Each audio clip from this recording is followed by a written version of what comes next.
Hello, everybody. Welcome to Finding Brave. I'm Kathy Caprino. Excuse my little hoarse voice. I'm recording this right after the holidays with the awesome Jeremy Slate, Ryan Slate.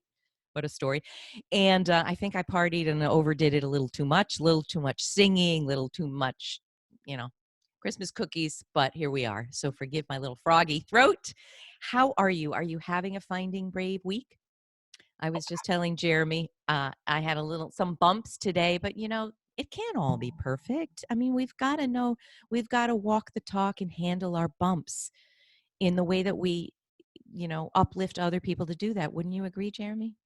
I would totally agree. And to your comment about Christmas cookies, my 14-month-old just discovered cookies, Oh, no. and she looks up and goes, mmm.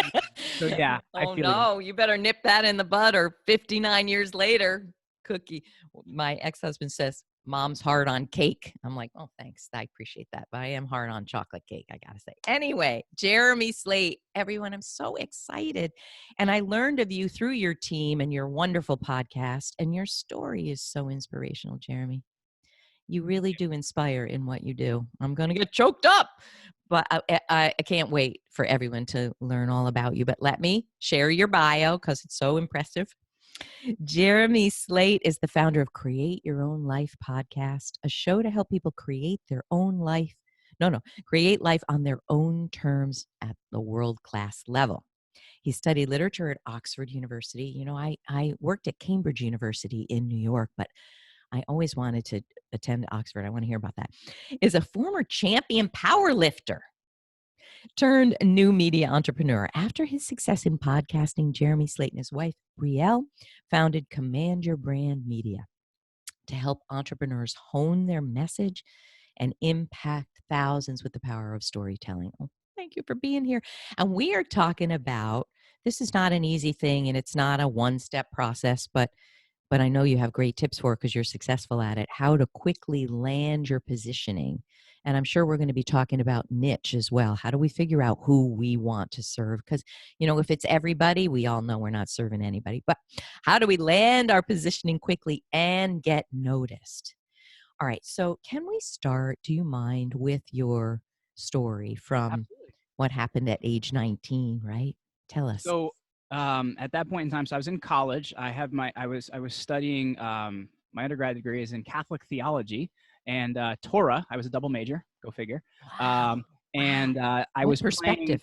Yeah, I was playing pickup football, like not even real football. And I was playing cornerback, so I'm covering the wide receiver. I'm backpedaling 5 yards to cover the receiver. I step in a drain. I turn my leg, and I tear 3 major ligaments in my knee. And that was a really interesting situation because it doesn't hurt, because it's so severe that the adrenaline kicks in. You don't feel anything. You just fall on the ground. You're like, why can't I stand up? Like, what's happening? Really? So one of my friends ended up taking me to the hospital. We took a look at the whole thing. I had torn my ACL, PCL, and meniscus. Those are the 3 of the major ligaments in your knee. I like shredded the thing. Wow. And believe it or not, it's supposed to be a pretty easy surgery. And you're going again in like 3 to 6 months, and everything's going well. Really? But I had an issue with the anesthesia.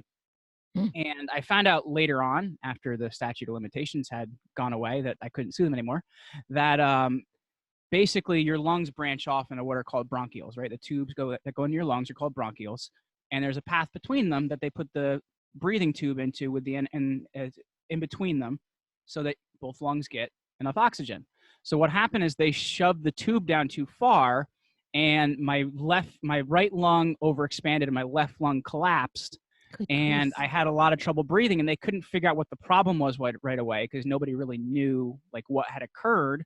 So I had like all these chest x-rays. I had like a priest come in and give me last rites. And it was a crazy experience. And the weirdest part about it was being in and out of consciousness, in and out of consciousness. And 3 days later, I just started breathing again on my own. And they're like, all right, well, you can go home. And I'm just like, wait, what? And I feel like a lot of Wow. people talk about something like that, and it changes their lives, and the skies open up, and they hear the cherubim and seraphim, and it's all different. It wasn't different for me. It I just wasn't? got out, and I'm like, I'm just going to go, figure things out. And it wasn't until 24 and almost losing my mom. My mom had a really severe stroke that I actually came home from the gym one day and actually ended up finding her. I was the 911 call. Oh, And wow. that for me was the thing that I'm like, what am I doing here, man? Like, I need to figure out something where I can actually make an impact here. Wow. let me go back for a minute. Studying Catholic theology and the Torah. Um, so, so when you say at 19, you recovered from it and it wasn't some big life altering thing. So you didn't have what people would call the near death experience of seeing the light and going in the tunnel and that I didn't thing. have that. Like, I didn't have a tunnel or anything. I just like, it was really weird because like you can hear everything, you're aware of everything, but you're not really there. I don't know any other way to describe it. Like, you know every single thing that's going on in that room, but you're not really there. If that makes any sense at all.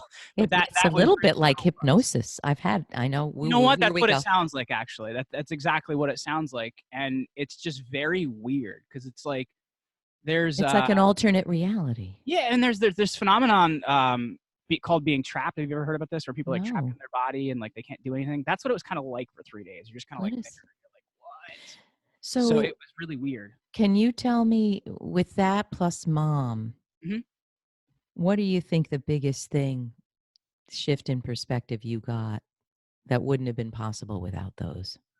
It wasn't me, honestly, because I feel like, especially at 19, like you think you're invincible and like you got, you know what I mean? Like anything can happen to me and I'll keep going type of thing. But like my parents and I are very, very close. Mm. And when it was my mom, I was kind of like, it really shook me because it was like, we still have my mom with us now, but Mm. she's lost her language skills. She can't use the right side of her body.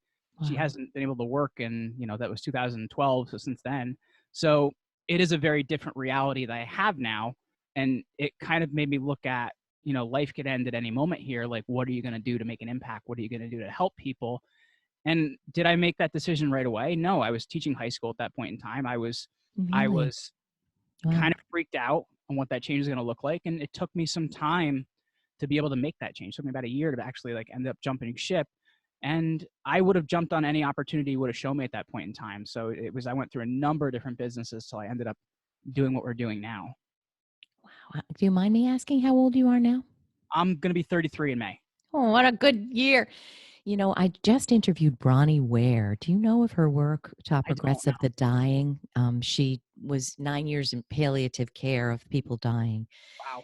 And, she is remarkable. But a lot of what you say to me, there are parallels that and I think sometimes aging, I'm 59, and looking at the possibility that you have fewer years ahead of you than behind you, Hmm. there's a sense of urgency that many people have, a sense of, wait a minute, am I living on my own terms? Am I making the impact? And so you had an accelerated journey to that. And how lucky we are that you did.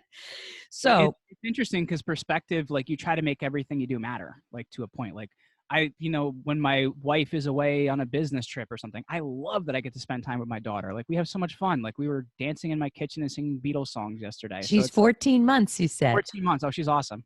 But it's like you make life matter so much more because you've had this experience. Like it's not a negative thing; it's a very positive thing. No, I know that. And too bad it's like breakdown to breakthrough, my first book. Too bad that we often need a breakdown Mhm. experience to shatter it all and come back in a different way. All right. So let's talk about now your business, your podcast, what you help people do. And I'm all about learning from my guests. I ask questions that I feel I need to know, So tell me, what is it that we need to know, small business owners, entrepreneurs, that we're getting all wrong? What are we missing?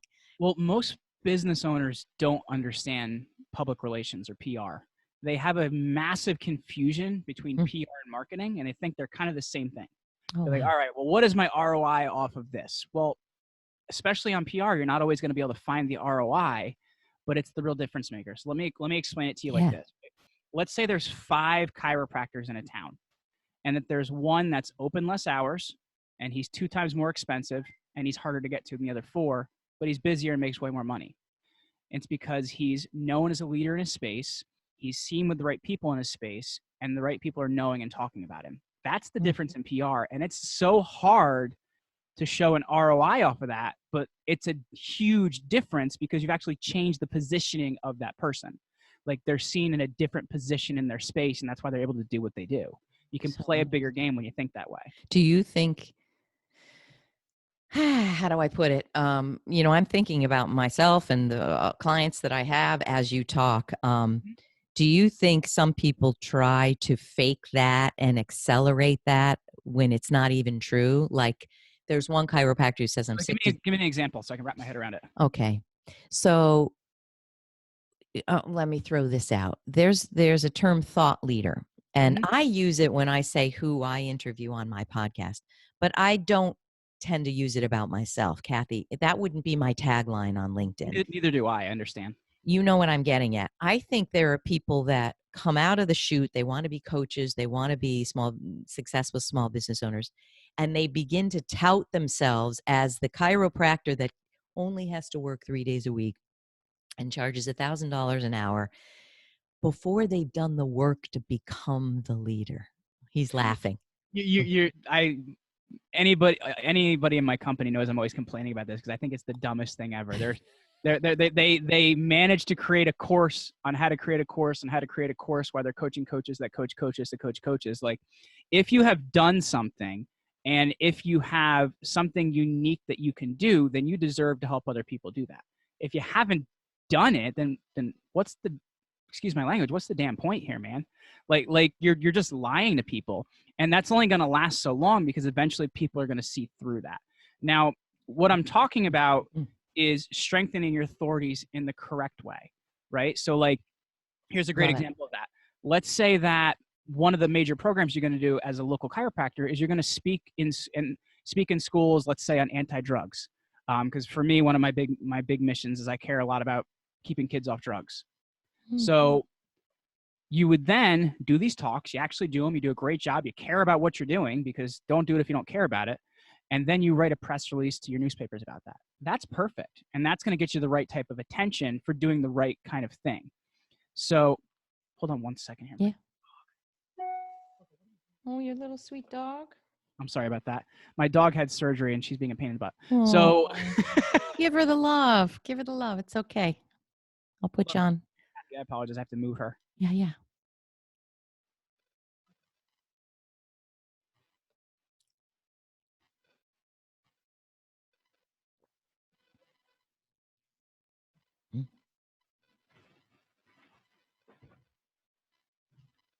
I am so sorry about that. No problem. We'll edit it out. Don't think a thing of it. She comes first. The reason first. I'm working from home today is so that I can watch her. Anyway, God, poor little thing. We were talking about building your thought leadership in the right way. So when you're talking about things that you're already doing or something that's unique about what you're already doing, or like with myself, right? When I started out with my podcast, we promoted it to local media. When I hit my first 50,000 downloads. In the podcast world, it's not that big of a deal. But to the traditional world that doesn't understand podcasting, that's really interesting and exciting.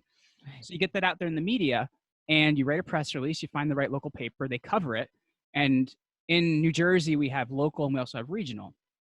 So we had a regional newspaper called the Bergen Record pick it up.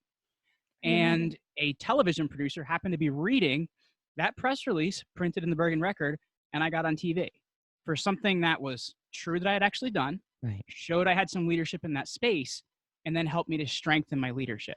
Wow. So if what you're doing is true, because it's got to be true because people can see right through it, and is working, and you know how to put it out there on the right lines, you can strengthen your leadership at a local level, which is what most people are totally neglecting. Because they're saying, okay, I want to get on HuffPost online. I want to get in Inc. I want to get in Forbes. I want to do all these different things. And it's like, that's great. But if you don't have the underlying leadership in your area, then you're never going to get those things, because it's stairs. There's no elevator to the top. You know what I mean? I so echo that. And I want to say this as kind of a highlight to what you're saying. I once had a client who was launching her coaching business, and I looked at her website. It was beautiful, sexy, splashy, and it said working with women, blah, blah, blah. So I said to her, how many women have you worked with? And she said, I've had 2 clients. And I gasped, and I said, I am going to be straightforward with you. What you're doing here is wrong. You are misleading. You're making it sound like thousands of women or hundreds of women. That will not get you what you want. So I know what people are going to be thinking. Like, people say to me, how'd you get on Forbes? How'd you write a book? It's taken me years to do this. It's taken me years to be a senior contributor on Forbes. So can you talk to me about, this is really dear to my heart, this question, which I would love some feedback on. I had someone recently who I really trust say, I think, and this is really being transparent, but you should give more without worrying about what the reward or return is, Hmm. which I think is true from almost everybody I've ever met. Yep. But in business, when we are, it's not necessarily the way we feel about human relations, it's business. So there needs to be an ROI. Sometimes I struggle with how much I want to be of help because I hear from about 10 people a day, I'm not kidding, who are asking for some kind of help that either falls under my free materials or wanting to talk to me, or, and I can't fulfill all of that.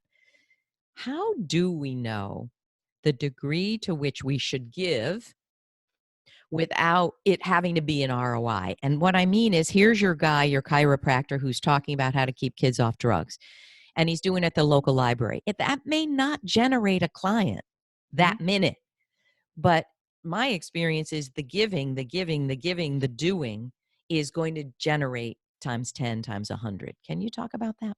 Well, here's the thing I'll say to that, right?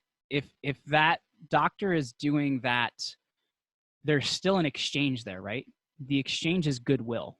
Like Hmm. he's doing something and he's getting goodwill in return, whether it's from the people or from their parents or whoever it may be. There's still an exchange there.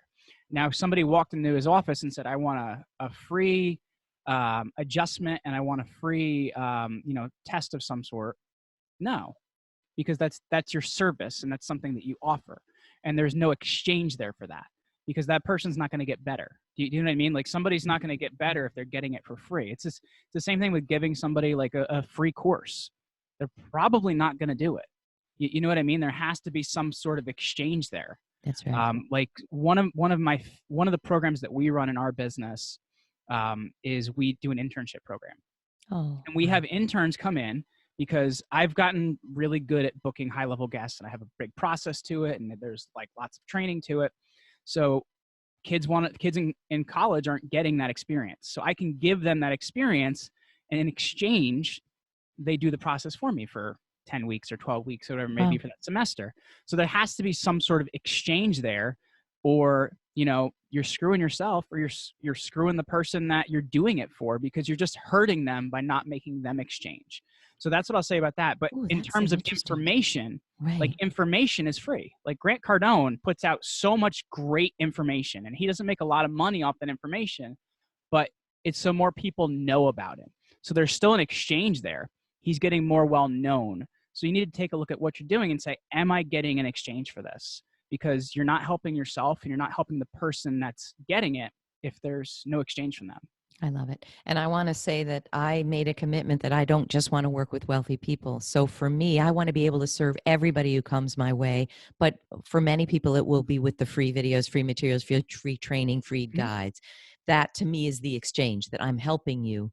But then they And could tell somebody else about right. you, or you could get more well known on YouTube or something like that. There's still exchange there. That's right. Oh, I love the way you put it. I love it. Now tell us about, you talk about Facebook and LinkedIn ads, which is, it's really interesting. Well, you didn't say ads, so tell me what you think. I've never had great Content. success with Content. It's the way ads, that you yeah. write your content. I'm not a huge believer in paid advertising, especially on Facebook, because that's the reason they actually started Facebook Stories a number of years ago. Is they ran out of places to place ads. So Wow. they started Facebook Stories to have a new place to place ads. So I'm not a huge believer in paid traffic. I have some friends that do very well with it, but I'm a bigger believer between your content marketing strategy and how you write your content. So you need to know like what native content for that platform looks like. And the reason I say that, because the underlying piece is that media feature that we just talked about. So like maybe you wrote a press release to a local paper and it got picked up on their online version, what I like to call your small pond. You find these small areas of influence you have that are going to care about what you're doing and don't have a ton of competition, and you get press pieces written up that way. Then what you do is you take that press piece and you make it work as native content, meaning it's written specifically for that platform, whether it be Facebook or Instagram or LinkedIn, and you figure out how to make it work for that platform. Facebook really loves video content with a little bit of short copy. They love beautiful imagery. That's with long copy. They don't like, I don't know how to put this, but they don't like poorly done imagery. It's just nobody's going to care about it. It shouldn't look like somebody made it in 1997 in Microsoft Paint. Like just not a good Interesting. idea. Instagram is an interesting one because it changes a lot. So like on Instagram right now, I've been using a lot of headliner quotes and stuff like that to promote interviews. That's worked decently well. Wow. But once again, the beautiful aesthetic imagery. And I just feel like that communicates to people more on a spiritual level as well. So it's really connecting with I them. couldn't agree more. Like of everything I've gotten Yeah. viral attention on, it's a quote, and I do them in Canva. I'm the biggest fan of Canva.com. It's a quote that speaks to me, and it's an image, and those will get 50,000, 60,000 views on LinkedIn with Mhm. comments. Mhm. Because, and I also think that that's how we digest now. We want to see it quickly, and we want it to speak to us. So I love it. I love what you're And talking then, about. and can I add LinkedIn there as well? Because in Please. terms of what you're doing on LinkedIn too, is like a native thing of what's doing well there. It's changed a lot because video used to be really big. They were Yep. favoring it for a while. Then my view numbers started getting crushed. And I went back to long form written content that's mobile friendly, meaning you're skipping lines in between because that big blocky text, people can't read it. So you're skipping lines in between. And if you know on LinkedIn, when you write something, you get like 3 lines and there's a little button that says see Right. more. Right. Those 3 lines are like really important. So you want to have a shocking fact, an interesting something that's going to make somebody click that see more button and read further down your story and go through it. And that's what brings Wow. people back around to the content. So, I got a big following on LinkedIn, and I think I got it through sharing the posts that I write. So, but I won't just share, when you do that, the image comes up, and obviously it's got to be a great image that compels. But I will also share in kind of that long form way why I wrote this post or Mm-hmm. something more than just read my post.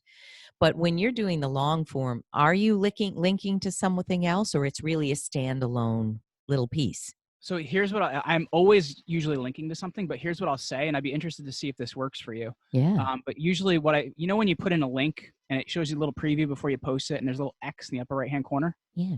If you click that X, the link in the post is still clickable, but the platform looks as a plain text post. And they like So that better. they don't like anything that's linked, and that goes for Facebook, that goes for LinkedIn, because you're leaving their platform. They want to kind of keep you in social media prison, but So but they it's want to okay keep you that the hyperlink is live. correct as long as you remove the link preview because it's treated as plain text. So I'd actually be interested to see on some of these posts you're talking about, you're sharing, if you deleted that link preview and just left the link. Make sure the link preview isn't there before you click post. I'd be interested to see if you see a I'm slight going to raise try in it, Jeremy. your I'm going to views. try it. I'm going to try it. Now, can we back up a second?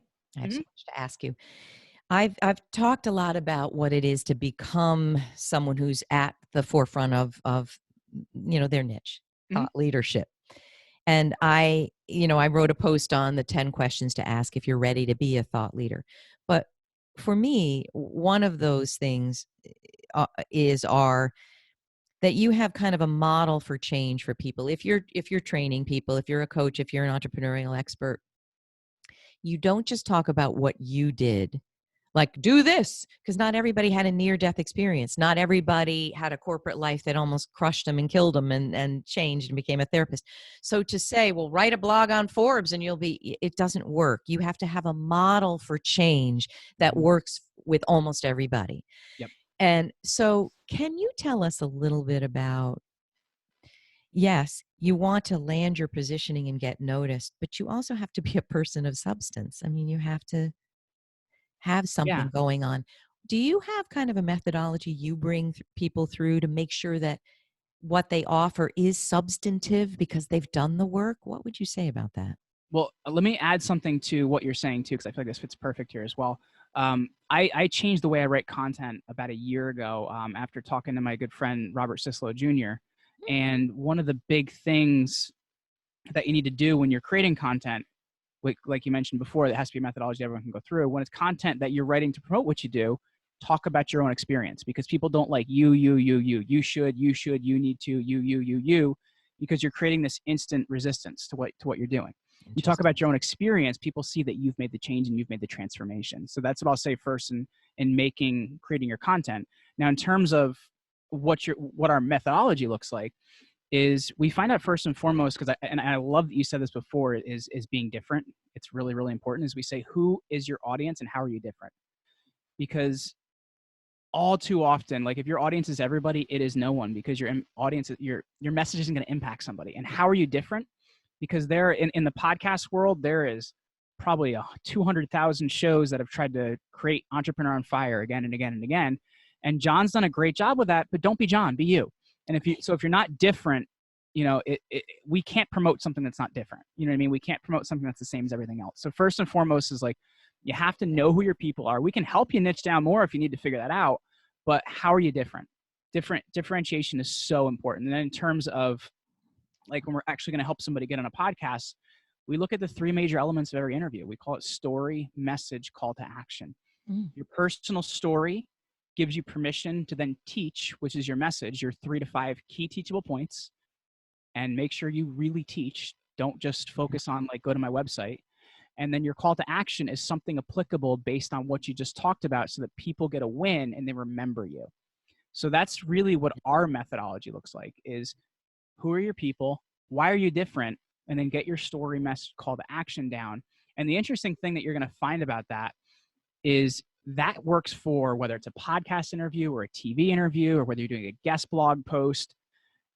It works so well because you make sure all 3 of those things align to actually get you someplace. Say it again. Story, message, call to action. Yeah. And it's really important. Like we had a client in the real estate space that did better than any other client we ever had because he got on interviews and just talked about every single thing he knew where the hosts were like, wow, I need to hire you.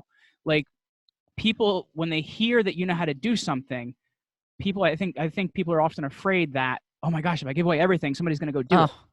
People are lazy. They would rather hire you to do it for them. They just want to know that you know what you're doing.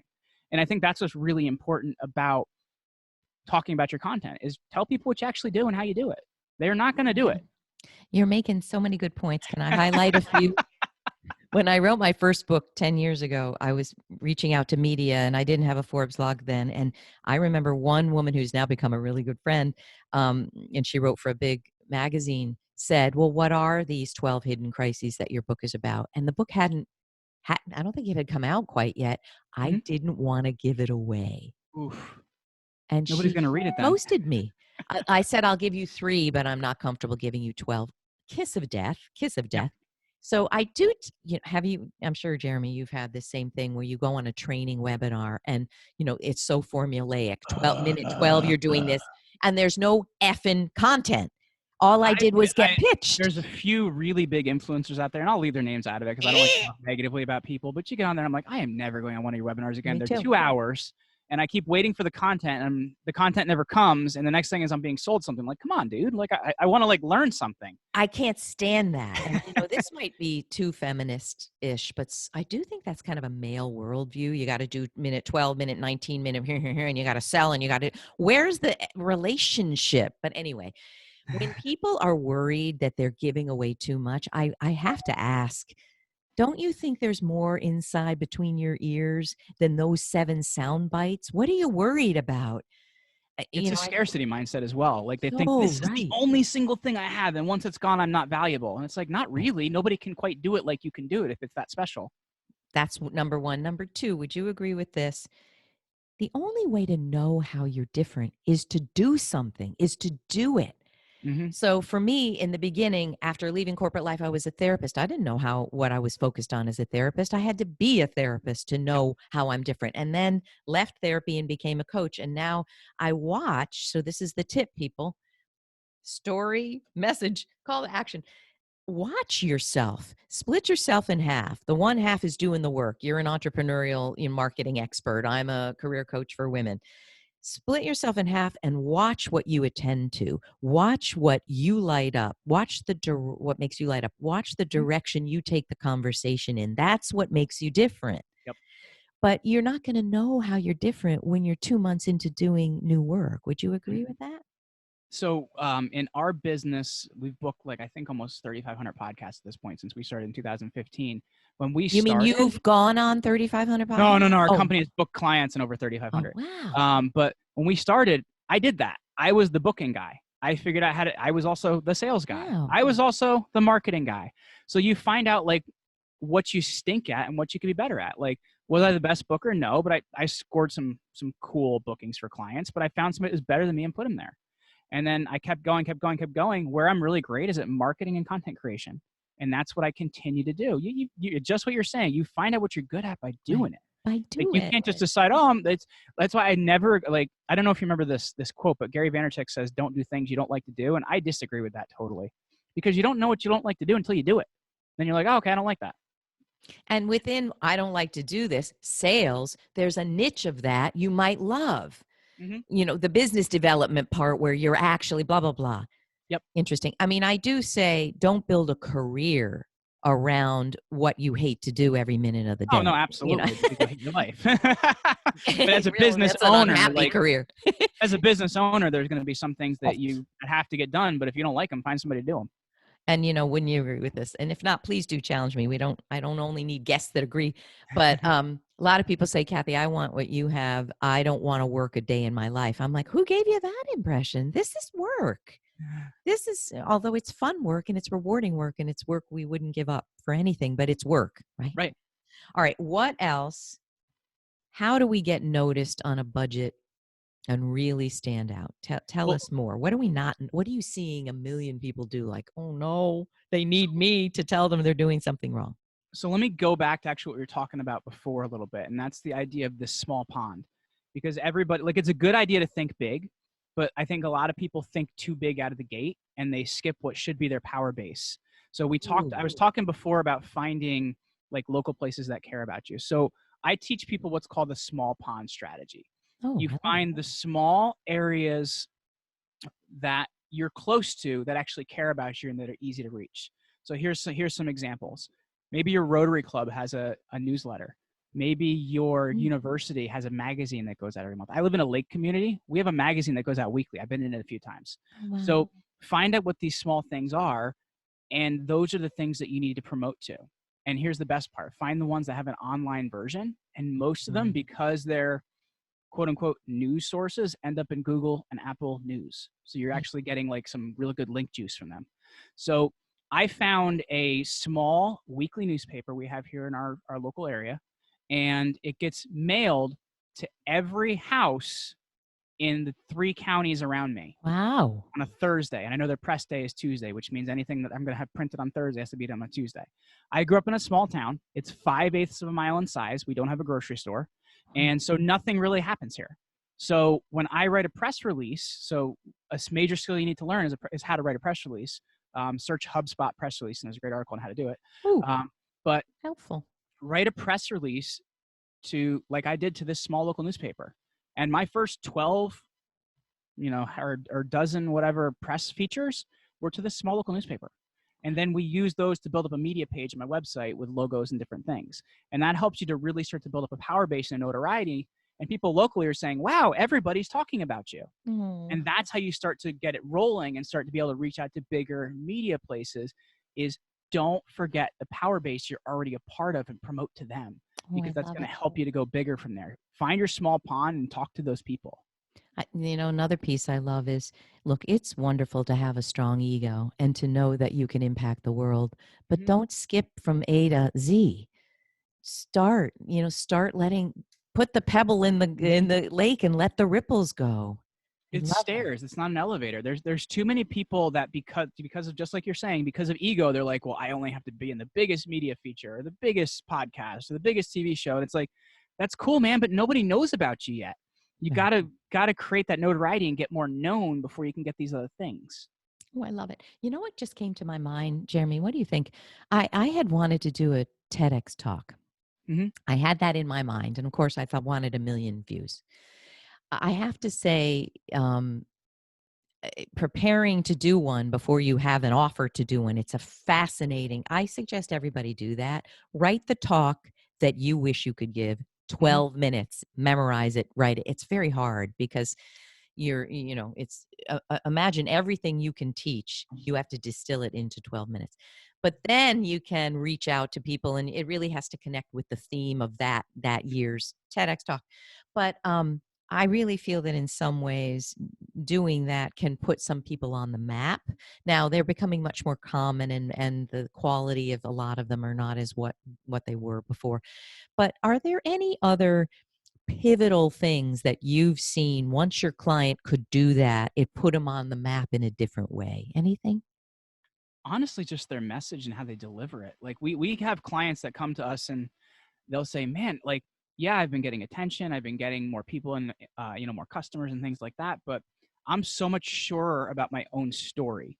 And the more you know yourself and your own message, you get your own story and how you deliver it down, the better it is, honestly. Like for myself, Love it. I do a lot of speaking now. Like I've spoken all over Europe, South America, but Wow. like but like I don't really have to prepare for a talk. I could just I'll get up a lot of times and I'll say, all right, so I have 2 talks prepared. Are you guys interested in learning about this one or this one? And we see Wow. what they want, because you want to deliver to your people what they need, but you need to be sure enough about your content that you can do that. And That's I right. feel like that's what's really, really important. There's a lot of people that aren't sure enough in their own content, even though they're great at it. You may know a lot of stuff, but you got to deliver it enough time so that you're comfortable and you're flexible and you can do a lot with it. I love it. You know who's wonderful to learn from? Nancy Duarte. Hmm. And I featured her, and it's coming out on the podcast, but she's even looked at the anatomy of a fantastic talk by some of the best speakers and orators in the world. There is an anatomy to it. There's a structure to it. So definitely check out her work. It doesn't just, most of us aren't just gifted as great speakers. We have to learn a little bit. Work. Okay, what else in our last few minutes, Jeremy, what would you say another huge mistake that you're constantly correcting with people who are starting out, their small Honestly, businesses? it's such a basic thing, but it's how their website is done. Oh, I find so many people that they don't have, like, their about me page is written in third person, where it's them talking about themselves, and it's kind of interesting. weird. Like, it should be written in such a way where media can use it. You know what I mean? Because if you're trying to get a media feature, they want to go find your bio. Mm, They want to go find this information about you. That's really important. Also, having a media page on your site is vital. And what a media page is, it's images and logos of all the places you've been featured, as well as links to those. And that also beautiful. helps to build your authority. Another simple thing is a blog on your site. And it doesn't mean you have to be blogging every week or whatever, but if you're an opinion leader, you have something different to say, and people need to be able to consume your content. Even if it's content that you've written on another site that you have permission to reproduce, that you can post on your site that you've written, whatever it Oh, may be, so you need good. to have things that you've said. And then the other thing is, like, the way the copy on your site is actually written. Your copy on your site should not be written, like I said before, in first person. It should be written in third person, meaning it's someone else talking about you as a person, because it shows that, hey, there's more than just me. Because there was this weird thing in marketing where everything was written first person for a while, and it was kind of like, yeah, that's cool, and you're trying to be personable and whatever, but it's not going to help you build your thought leadership, because people don't see that you're credible. Because people that are important don't talk about themselves, other people talk about them, and that's honestly how it's put together. That's really It's such true. a basic thing, but people Really mess it true. up. I would also want to add this, if I could, and get your Sure. take. So, literally, Jeremy, I'm pitched about 400 times a month. I'm not kidding. To be featured from PR firms and Mhm. direct people to be featured in my Forbes blog or on this podcast now. There is a right way to pitch a media person, and there's a frickin' wrong way. Gosh, so I want to hear what you think the wrong way is. Will you? You send out an email, and it says, "Dear first name fix," because it's an email list that you've been added to. And the name of the podcast is wrong. The font sizes are different, so it looks like it's not actually written to you. And I would be a great guest for your show because of. So I find, honestly, the format of story message call to action actually works great for a pitch as well. Like, here's a little bit about my story. Here's a little bit about the things I can talk about, and this is why I'd like to help your audience, because everybody knows you got something to pitch. Everybody knows that. Like, you don't need to talk about that in your email to, like, get the media coverage, because they don't care.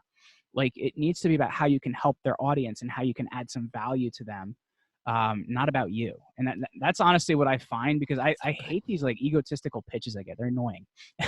So can I, for people who go, wait a minute, he's going fast. I don't understand. I'm sorry, I speak really fast. Yeah, I love it. You mean I'm thinking, or let me turn it to what I mean. Sure. I'm not going to cover you if you've got a new handbag line. So what? So do 10,000 other people.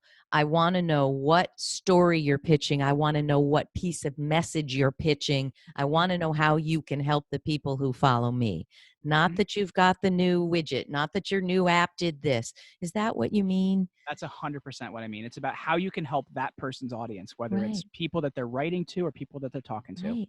Otherwise, you're simply asking me to give you free press for your app, your business, your widget, and that ain't And going you're to not going to happen. do that. You could feature so many people that actually like want to share and help your audience. Right. Like, you know what I mean? That's it. 100%. 100%. You are so full of a wealth of information. Where do people find? I'm sure you have all sorts of training, all sorts of resources. Where do we go to find more? Well, we talked a lot about media coverage today. We talked a lot about getting featured on podcasts and things like that. And I know for me, like once I learned how to like use media the right way and how to pitch correctly and all these different things, it was like a game changer for myself and for my business. So what I actually did is I put together a really awesome resource for your audience, and it's the 7 reasons why no one knows you.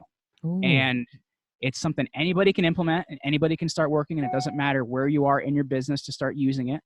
So that's over at commandyourbrand.media/7 reasons. And the number 7 or the word 7 will work. Oh, I love it. I love it. I love it. Thank you so much for all your tips.